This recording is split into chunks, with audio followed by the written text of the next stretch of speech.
Europe 1, il est 8h33, la revue de presse. De Natacha Polony. Bonjour Natacha. Bonjour Thomas, bonjour Julie, Bonjour. bonjour à tous. Ce matin, une de vos journaux. Alors il y a ceux qui essayent de nous changer les idées, de nous faire rêver avec des lignes magnifiques. Les Échos, la légende Ferrari fait son entrée à Wall Street. Bon, ça c'était pour le rêve. Le reste est plus prosaïque. Le Parisien, quand le FN drague les musulmans. L'Opinion régionale, le grand désordre des médias. Libération, avec son appel signé par 800 personnalités. Sortez la jungle de Calais de l'indignité. Et pendant ce temps, la France voit peu à peu se réduire ses fleurons industriels. Le Monde, la Chine s'ouvre les portes du nucléaire en Europe.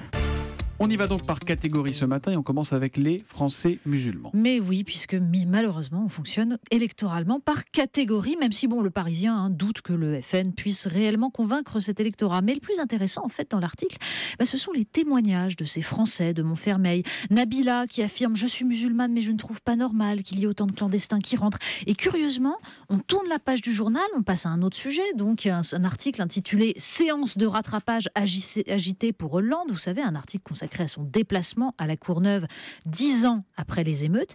Et on trouve à peu près les mêmes remarques. Fatma, qui vit là depuis 50 ans, c'est notre président, je le respecte, mais il devrait d'abord s'occuper des Français comme nous, plutôt que des réfugiés à qui l'on donne tout de suite.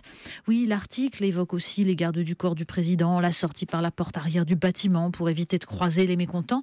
Mais c'est surtout Farid Kachour, militant associatif, qui remarque tout simplement et tout intelligemment, on ne voit pas pourquoi ce qui arriverait au reste des citoyens ne nous arriverait pas à nous, les musulmans.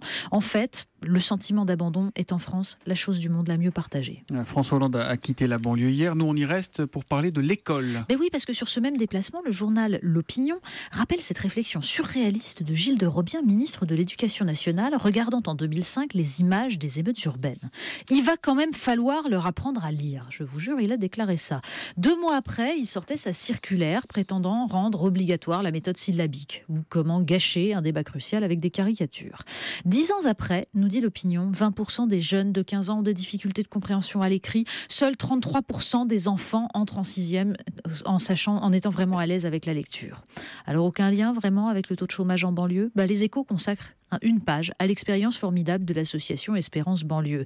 Des écoles avec encadrement strict, uniforme, vouvoiement obligatoire même pour les plus jeunes et règles de socialisation comme par exemple le déjeuner pris avec les professeurs. Chacun apporte sa gamelle et la nettoie. Alors jusqu'ici, remarque l'article, ces écoles ont plutôt séduit des maires de droite. À Montfermeil, un élu d'opposition, par exemple, s'indigne. Ces écoles véhiculent une vision traditionnelle et idéologique de l'éducation et de la famille. Ah oui, ça c'est vraiment l'urgence dans ce contexte. Autre débat, publicité et enfants. Oui, parce que le journal 20 minutes nous apprend que nos sénateurs débattent d'un sujet qui ne semble pas émouvoir outre mesure le reste des médias, l'éventuelle suppression des publicités pour enfants sur le service public. Une goutte d'eau dans la mer, puisqu'il reste en fait toutes les chaînes privées pour délivrer aux bambins des injonctions à consommer. L'article rappelle que les 4-10 ans passent 2 heures par jour devant la télévision, dont 10% de temps de publicité. Alors vraiment, aucun lien avec l'échec scolaire, l'obésité, tout ça ? Natacha, on apprend à l'instant que Bachar el-Assad a rencontré Vladimir Poutine à Moscou. Ça s'est passé hier soir. Eh bien, on parle de cette présence russe en Syrie. Oui, puisque ce matin, la presse s'intéresse aux conséquences des politiques inconsidérées. Dans le Figaro, Adrien Jaulme évoque en fait la guerre d'Afghanistan dans les années 80. Il nous l'a décrit. La Russie engagée aux côtés d'une dictature dans une guerre civile brutale contre une guérilla d'obédience largement islamiste soutenue par des armes américaines livrées par l'intermédiaire de monarchies du Golfe. Et oui, ça ressemble. Dans son éditorial, Philippe Gély parle de guerre par procuration, une guerre entre les États-Unis et la Russie. Comme si ce danger ne suffisait pas, écrit-il, Washington a décidé d'alimenter en armes lourdes des forces locales engagées contre Daesh. On voit déjà que les missiles anti-Charto servent davantage à détruire les blindés russes de l'armée syrienne qu'a frappé l'État islamique. Alors oui, les conséquences de l'inconséquence finissent toujours par se payer. On a parlé de retour vers le futur, nous sommes le 21 octobre 2015. Date. Mais ce matin, vous nous parlez plutôt de Terminator. Mais oui, parce que Skynet, c'était le nom de l'ordinateur qui, dans Terminator, déclenchait la guerre nucléaire pour éliminer les humains.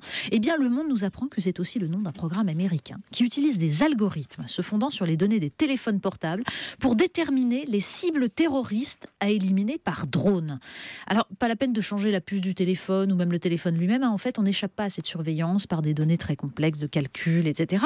Et l'article nous dit qu'il y a même ce qu'on appelle des faux positifs. Ben oui, c'est pas de chance, des innocents qui obtiennent un score trop élevé, celui qui vous classe immédiatement dans la catégorie terroriste. Alors, la guerre des drones, depuis 2004, a fait entre 2500 et 4000 morts au Pakistan. 22% étaient des civils non combattants et 76% n'ont pas pu être classés dans une catégorie précise. Les cibles de haute valeur, les terroristes, eux, c'était 1,5%.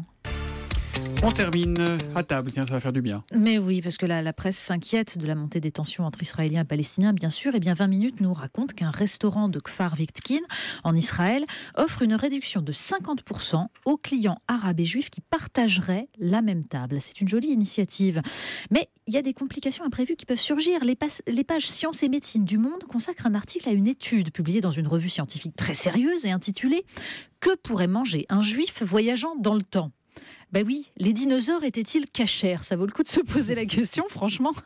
Donc, le voyageur dans le temps pourrait-il ou non manger du tyrannosaure, à condition que l'inverse ne se soit pas produit avant, souligne le journaliste un peu taquin. Oui. Voilà. Bon, alors, a priori, la réponse est non. C'est une histoire de cerf tournée ou non vers l'arrière, vous savez, les griffes des oiseaux. Bon, bref, la coexistence pacifique, quand on peut même plus s'asseoir autour d'une table et manger du tyrannosaure, c'est quand même très compliqué. La revue de presse de Natacha Polony qui croque dans tout ce qu'elle trouve. C'est tous les jours à 8h30 sur Europe 1. À demain, Natacha. À demain.